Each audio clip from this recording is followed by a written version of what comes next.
finally get to get out into the woods. I was here a couple days ago, and should be able to get it done in an hour, maybe. Anyway, I was here a few days ago. Never been on this side in the morning in this local woodland, but that's why it pays off to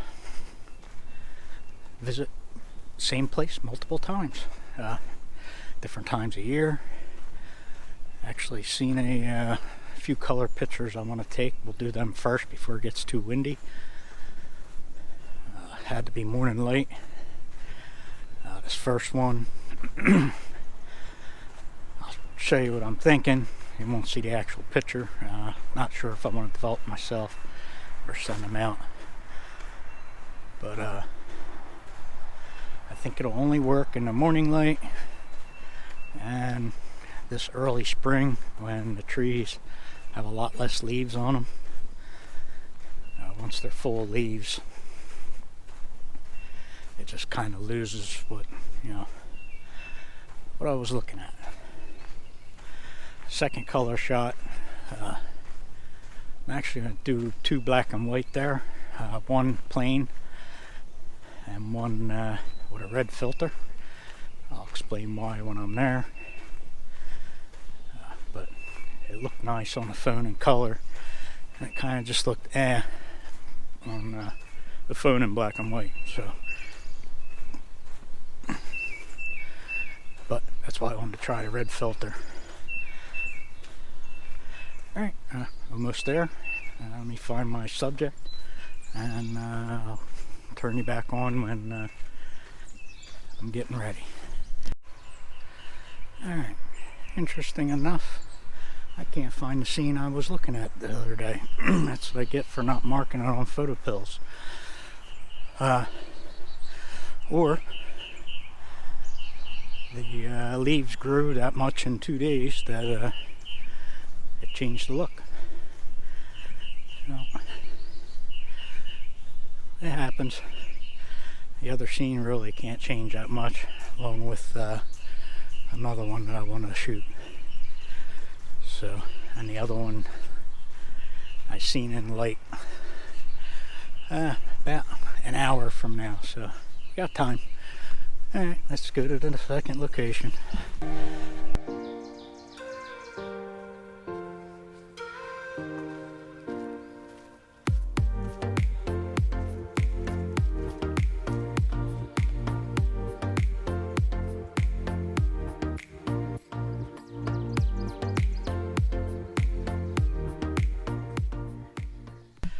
Okay, this is what I saw. A little bit of water here, greens, slightly reds, more kind of like a brown. They were a little redder 2 days ago. And then a little bit of grays right in the middle there, and then greens. So lots of horizontal separations. So thought it would look quite nice, but never know. So let's take a picture and see what we get. Alright, one of the reasons I wanted to use a red filter on this scene is because I'd like to darken up the greens in the front and the back. Give a little more separation instead of it all being the same tone.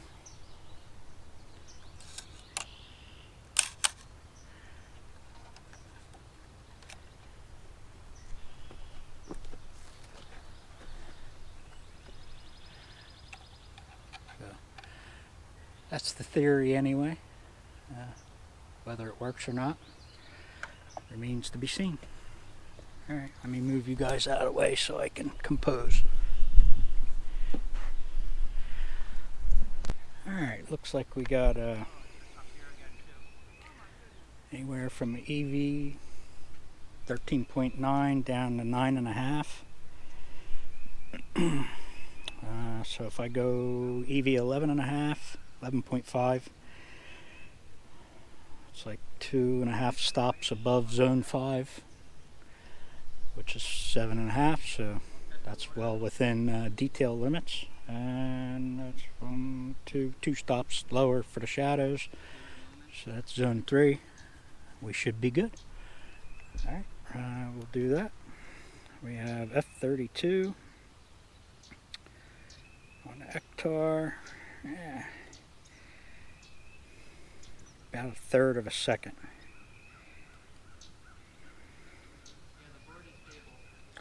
Alright, we'll figure that one out. Maybe I'll go 2/10. Alright, now for the black and white. I'll leave all the settings the same for the first shot, no filter. 2/10. Then we'll put the red filter on and add 3 stops. Okay, off to the next spot. I'm looking forward to that spot much more. I'll show you why. I just think it's really interesting. And with the morning light coming in, with the shadows, I think it'll make a nice black and white picture.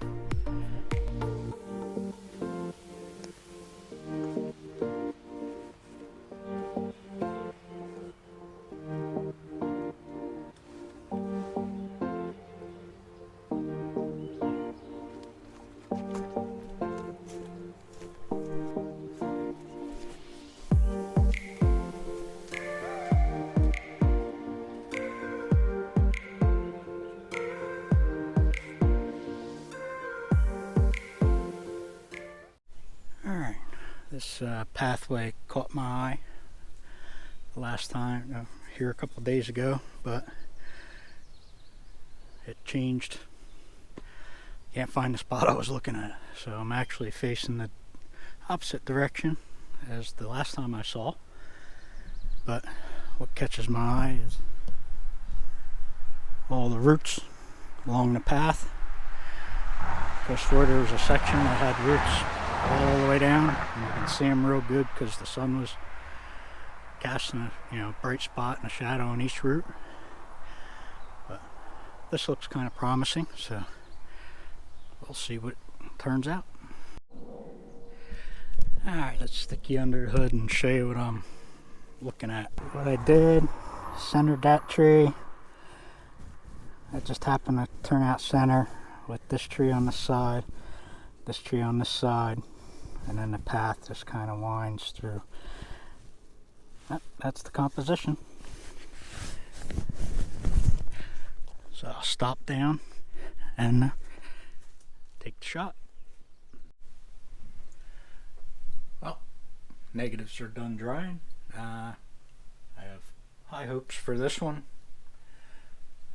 This one, meh. But we'll see once we make a contact sheet, because I want to see what each one of these looks like, as an actual picture. For all I know, this one will look terrible and these will look great. Who knows? Alright, let's mix up some chemicals.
Okay, note to self, make sure the paper's bigger than the negative so you can tell where the blacks go black. So I just used 6 seconds because that was the last contact strip.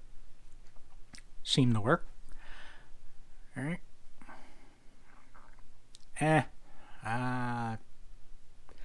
Take a lot of work to get a printable print out of them.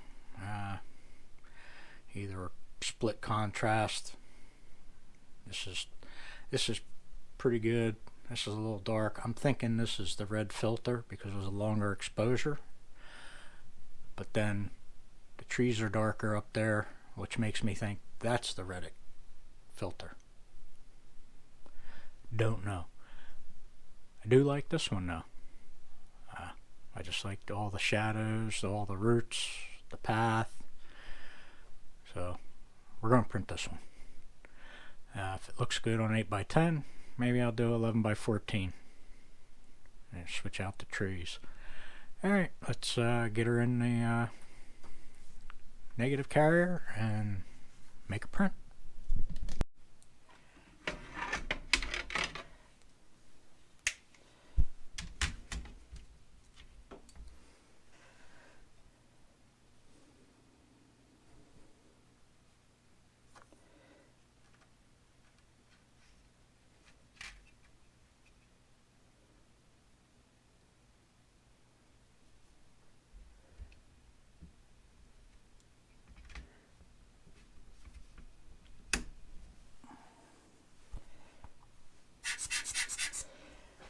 For those of you who don't know, the emulsion, which is the dull side here,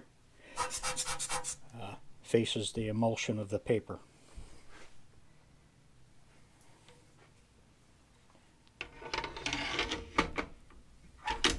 It will print both ways, but it will be reversed if you do it the other way around. Alright, let's get this set up.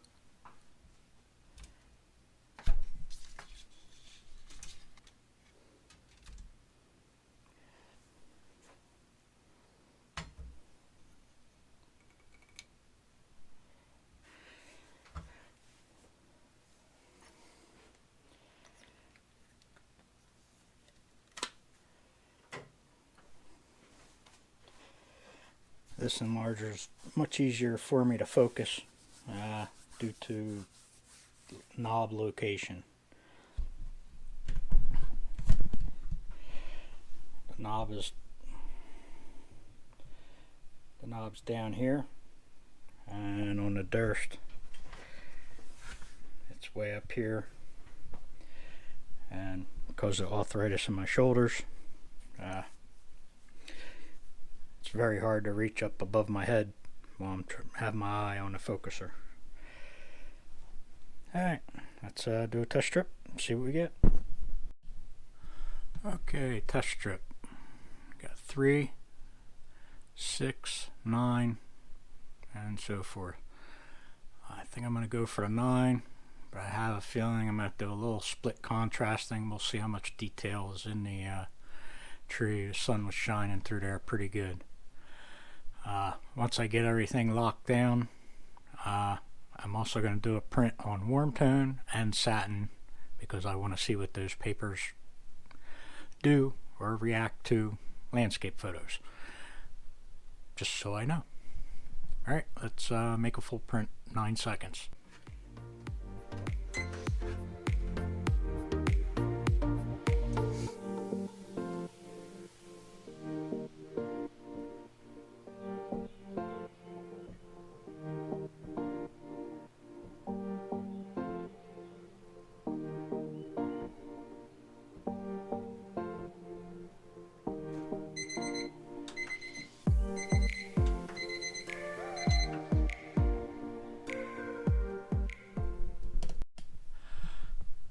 Alright, as I expected, definitely going to have to split grade this. I don't know, the tones look real good through here. Split grading probably, split contrast probably give, make it a little darker. So I'm going to stick with 9 seconds. This is no contrast filter because it's contrasty scene to begin with. But I'm going to go contrast 0, and I'm going to hit it for 18 seconds. I'm just going to do a test strip of this center tree, and then I'll stick with the 9 without the filter and see what we get. Okay, a little bit of experimenting. Contrast 0, 18 seconds, and no contrast, 9 seconds. This was contrast 0, 30 seconds, or 36 seconds, doubled it, and still 9 seconds with no filter. This is contrast 0, 1 minute, still 9 seconds, and got separation between the two trees. So I wanted to see what we can get out of those highlights. So I went 2 minutes just to, play around, start to muddy up the tones. We'll get a little dark back there. Not a whole lot more separation between the two trees, but also nothing in the main highlights. So too far. This one seems to be the one I'm going to go with. So we'll make full print, contrast 0, 1 minute, and 9 seconds without any contrast filters, and see what it looks like. If I like it, then we'll do the other 2 types of paper.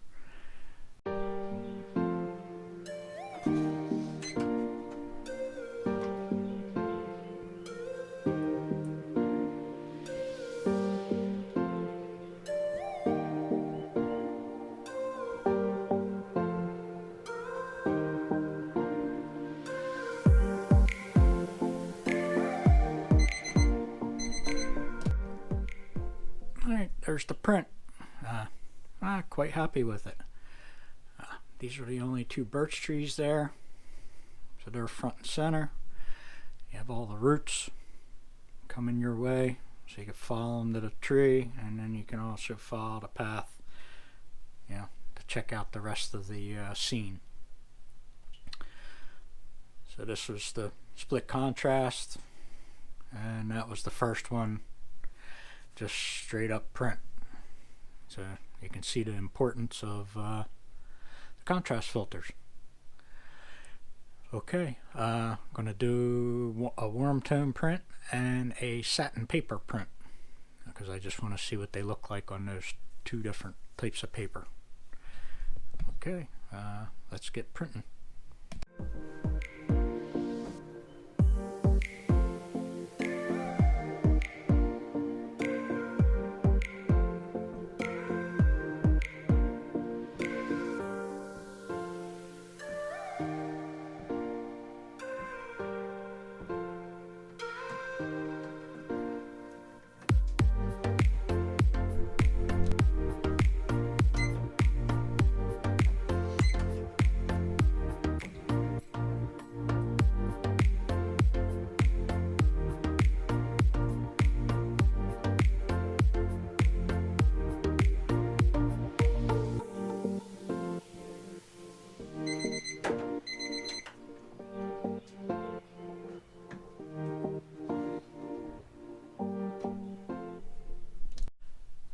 Okay, learned some stuff about these papers. This is the original print. Tones are good, looks nice, pretty neutral. This is the warm tone. Definitely, a little bit warmer. I didn't use warm tone developer, of course. A lot brighter overall. And move the light a little bit for you. This is the satin. Way more contrasty than the regular multigrade pearl. This is multigrade satin. This is multigrade warm tone in pearl. I kind of like the look of this. This would probably look nice. Maybe messing with the exposure a little bit, just to, not have it so bright. This is pretty punchy. It's not all the way dry. Up there, it's starting to dry up there some. It's still wet, so it kind of still looks shiny. So I'm going to put up all three. I'll scan them in, and I'll put in the description, a little header what they are. Okay, hopefully I can get this done before the battery runs out. But that was the learning experience. I'm pretty happy with the picture overall. Hit the subscribe button, hit the smash the thumbs up, and share it. Tell your friends. Help the channel grow. Thanks for being here. Hope you watched the whole thing. It can get kind of boring, depending on who you're watching. There's some photographers I could probably watch for an hour and be riveted to the screen the whole time. Alright, see you next time.